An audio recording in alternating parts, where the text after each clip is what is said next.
to then go on a show, and we did Miss Jones, and this is documented on the television show. I walked in and they was about to rip me open. The first thing Miss Jones said was, "What you wearing?" You know what I mean? They was about to go at it, and before I let her even go, I was like, "Sis, nah.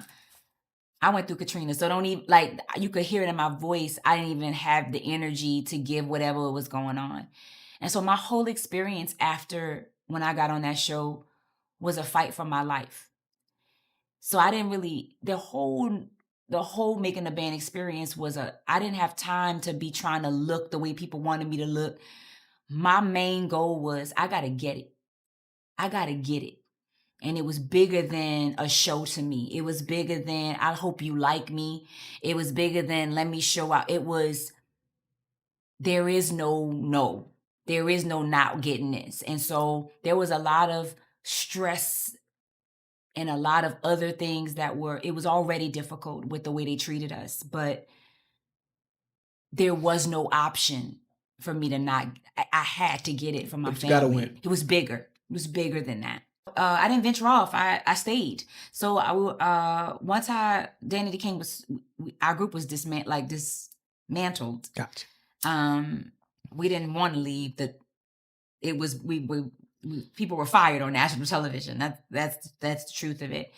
But in that, I wrote. I wasn't let go from the label. I was still on the label. I was shelved. There was no job, no money, no nothing.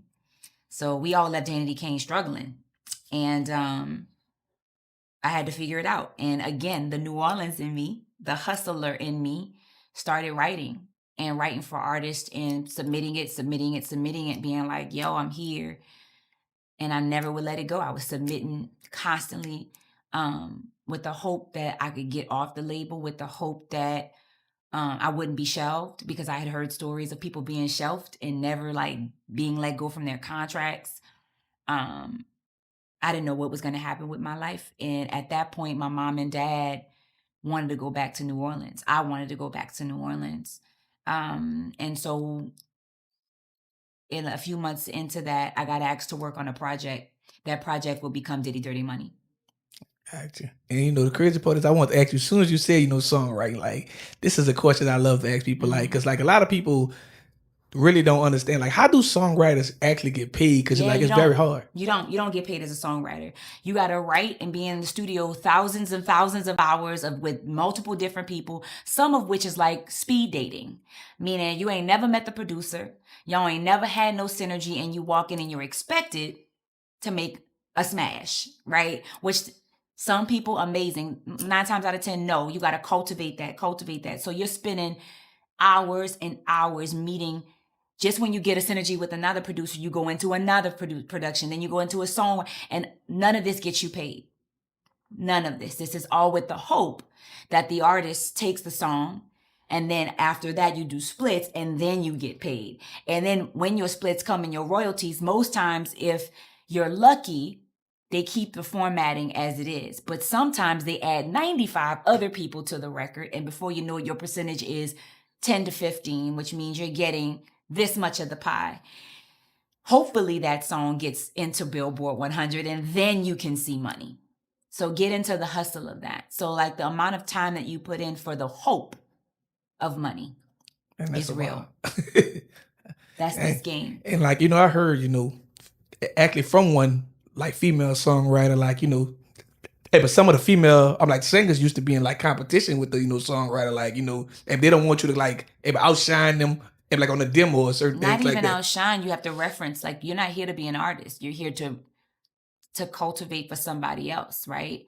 And then also too, there is there's competition within songwriters, right? Because there's cliques and like people that choose to go this place. So there is so much that goes into it with no guarantees. That there is just I really applaud a lot of the artists who are speaking up about what songwriters deserve, the percentages that they make, how hard it is to get paid. And that conversation needs to continue to be had. Now I'll put that times 11, because not only was I a songwriter, but I was a songwriter held within a label. I repeat, I was a songwriter, but not a free one.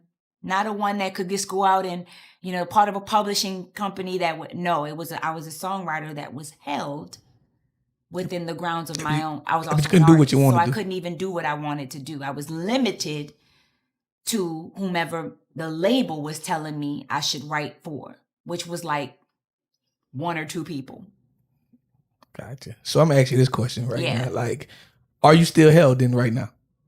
What do you mean? Like, far as like in one on like contract with a label. No, I'm an independent artist. I've been an independent artist for 15 years. Gotcha, got it. More than 15. I just had to ask for the people, make sure you're not held no more. Nah. If you've been following and if you haven't, I was indie when it wasn't cool to be indie.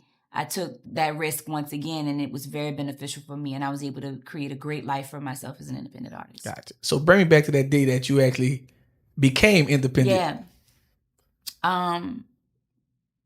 Yeah.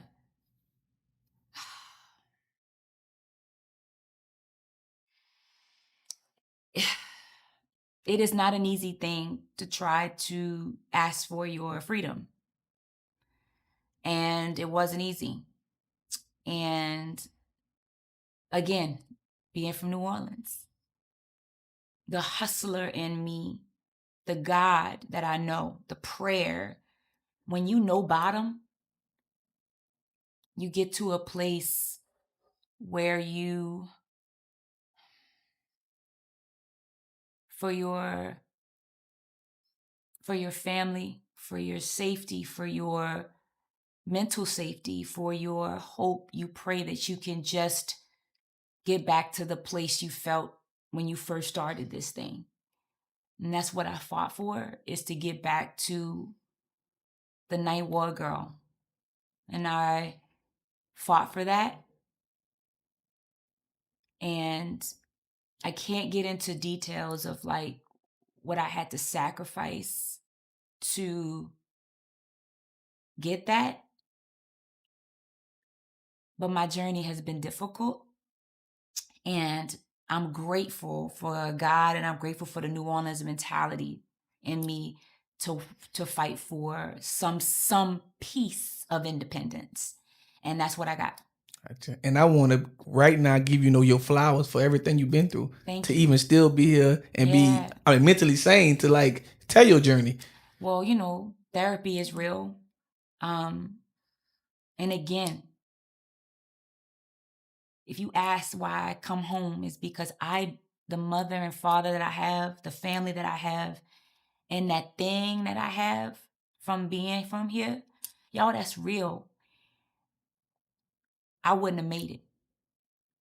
That thing, that skin we got, like that we will not bow down, that hope, that prayer in us, it's real. And so like, thank you for that. I appreciate that. Gotcha. Well, about to close it out with this because I know you got somewhere to go.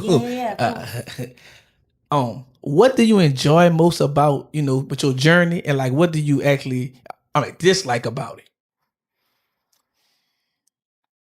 I thank God every day for the place I'm at right now. What I love the most is that I get to do what I love. And I've never stopped doing that. The art has always been what I've loved. I've worked hard to do what I love. And that's been the thing that I stayed true to. I didn't love and I don't love that I had to live in fear to do it.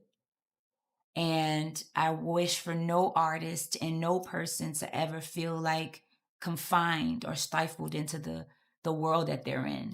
Like I pray that every artist, and it's like talking about songwriting, talking about like just even being an independent artist and the importance of New Orleans, because I think New Orleans has a huge independent community of artists fighting for equity, fighting for ownership, fighting for their craft and their place in this thing. Every artist deserves to have the freedom to be exactly who they are and not live in fear to be that and not be stifled in that. And so I hope and pray that no person, no artist, creative, or even human has to endure a fear of being who they are and moving the way they want to move within the space that they love, especially when it's in goodness, especially when it is very much in the spirit of love. And that is the city that we are. That is the people that we are. And I think that is when we thrive the most, when we get to be the light that we are. So yeah, that's how I see it. If you ain't on all the then you ain't on